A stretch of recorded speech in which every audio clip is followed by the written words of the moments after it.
You've been calling yourself lazy for months, maybe even years. For not answering messages. For canceling plans. For staring at a to-do list you can't seem to start no matter how simple it looks. But what if none of that was laziness at all? What if it was something you never learned the name for? Maybe it started after a hard season, one you never really got time to recover from. Maybe it crept in slowly, one skipped task at a time, until it became who you thought you were. Maybe you can't even point to a single moment it started. It just became your normal.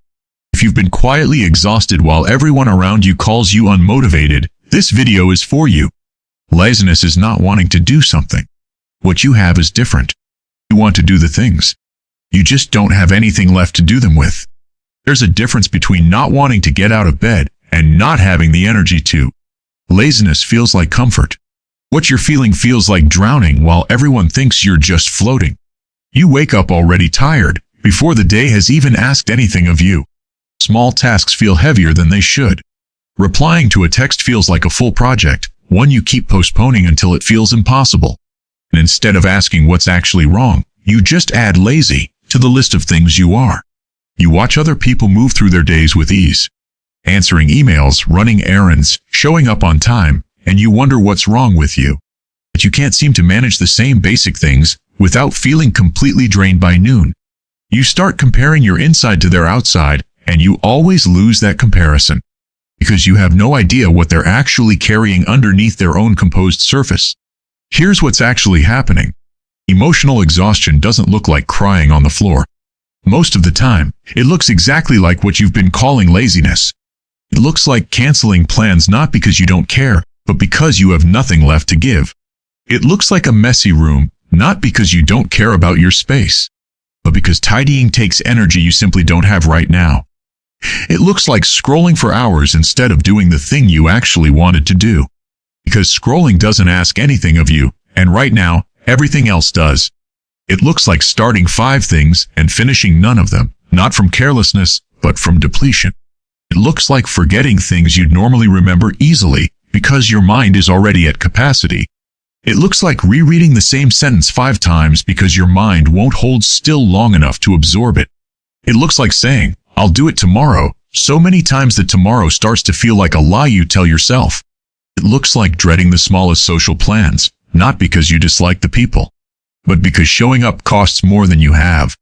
It looks like feeling relieved when plans get canceled, even ones you were looking forward to, just because it means one less thing to hold. It looks like sitting in your car outside your own house, not ready to walk in and be needed again. None of that is laziness. That's a nervous system running on fumes, trying to protect what little energy remains. Emotional exhaustion happens when you've been giving pieces of yourself away without refilling anything. At work, in relationships, in every conversation where you had to hold it together. In every moment you said yes when you meant no, just to avoid the discomfort of disappointing someone.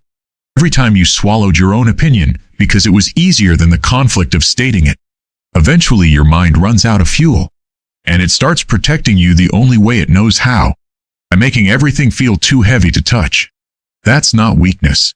That's your mind asking for a break the only way it has left.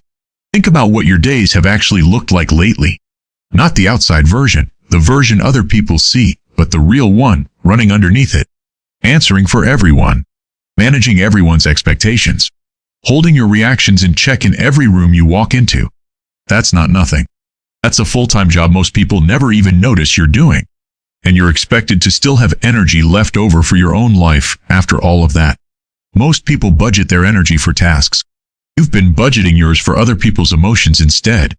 Managing how someone reacts, softening bad news, keeping the peace, absorbing tension that isn't even yours to carry. None of that shows up on a to-do list, but all of it drains the exact same tank. Nobody writes, "Emotionally manage 3 people today," on their calendar, but you did it anyway, unpaid, unnoticed. Nobody thanks you for the argument you diffused before it even started, because they never saw it happen. Nobody notices the version of the conversation you didn't say out loud to keep the peace. That invisible labor is exhausting precisely because it's invisible. No one can credit work they never saw you do. The problem is, you've been punishing yourself for a signal your body was sending you. You call it laziness and pile on guilt, when what you actually needed was rest. And the guilt itself takes energy you don't have to spare, which only deepens the exhaustion. It becomes a loop. You're tired, so you don't do the thing, so you feel guilty, so you're more tired. The loop doesn't break by trying harder. It breaks by naming what's actually happening, honestly, for once. Real rest, not the kind you feel guilty taking, but the kind you give yourself without apology. Real rest isn't a reward you earn after finishing everything. It's a requirement your mind needs in order to function at all. You are allowed to do less right now. That doesn't make you weak or behind in life. It makes you a person whose mind finally asked for what it's needed for a long time. It doesn't mean something is permanently wrong with you either. Emotional exhaustion is often temporary if you actually let yourself rest instead of pushing through it. Pushing through usually just delays the exhaustion and makes the eventual crash even harder to recover from. You might have pushed through before and told yourself it worked because you survived it. But surviving isn't the same as being okay, and the cost usually just shows up later, quietly. Maybe it shows up as getting sick more often. Maybe as snapping at people you'd never normally snap at. Maybe as crying over something small that was never really about the small thing at all. Maybe as this exact feeling, this heavy, foggy, can't start anything feeling you've been calling laziness. The body remembers what the mind tries to ignore, and eventually it finds a way to make you stop. It's not trying to punish you. It's trying to protect you from a pace you were never meant to sustain. So the next time you catch yourself saying, "I'm just lazy," stop and ask a different question. Ask what you've been carrying that no one else can see. Ask what you've been giving away in every interaction, every obligation, every yes you didn't mean.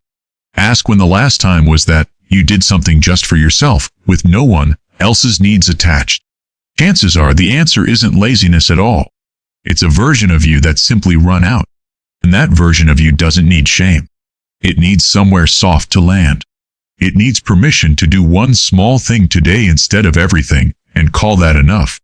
It needs someone, even just you, to stop adding guilt on top of an already empty tank.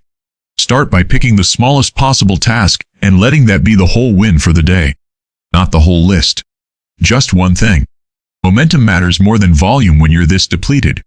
Rest doesn't have to look like doing nothing all day either. Sometimes it looks like doing one thing slowly, without rushing, without multitasking, without guilt attached to it. Sometimes rest is just saying no to one more thing this week and letting that be enough. You don't need a perfect routine to recover. You just need to stop adding to the deficit. Give yourself the same patience you'd give a friend who told you they were running on empty. You would never call them lazy. You'd tell them to rest. Try offering yourself that same kindness, even if it feels unfamiliar at first. It might even feel a little uncomfortable, being gentle with yourself after years of pushing through everything.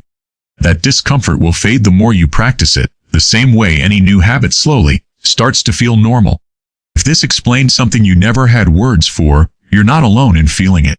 So many people are walking around exhausted, quietly calling themselves lazy when they're just running on empty.